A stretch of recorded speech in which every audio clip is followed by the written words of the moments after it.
Югары уку йортларына кіру үшін онлайн имтихан бергенде алдалау очраклары күзәтелә.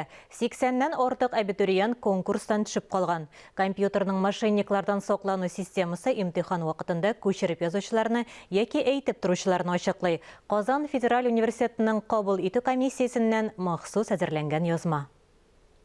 Мы видим то, что в кадре появился посторонний человек, а это уже дает стопроцентное право нам аннулировать результат системы. Барлык абитуриент та имтиханны үз белеме белән генә тапшыра алмый. Онлайн сынаулар да шуның шаһиты. Нинди генә хәйләкәрлеккә бармыйлар. Здесь мы видим то, что подсказка со стороны, абитуриент прочитал вопрос вслух, ему дают ответ. Компьютер системасы да жүләр түгел. Кто-то пытался подключать второй. Кемдер икенче экранны таштырга тырышкан, кемдер колакчыннан файдаланган. Монитор артында әйтеп торучылар да булган. Ә буларны компьютер күрсәтеп тора бит. Абитуриентның һәр карашы, һәр хәрәкәте күз алдында.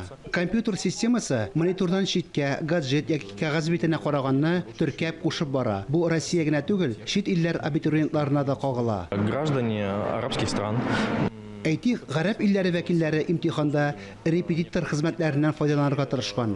Безнең системага бер үк төрле җаваплар алынды. Система моны ачыклады. Нәтиҗәләр юкка чыгарылды. Федераль университетта имтиханнарның 99% онлайн форматта үтә. Контроль саклану системасының әһәмияте зур. Фанис Мөхәммәтов, Инна Данилова, Владимир Юрков, Татарстан яңалыклары.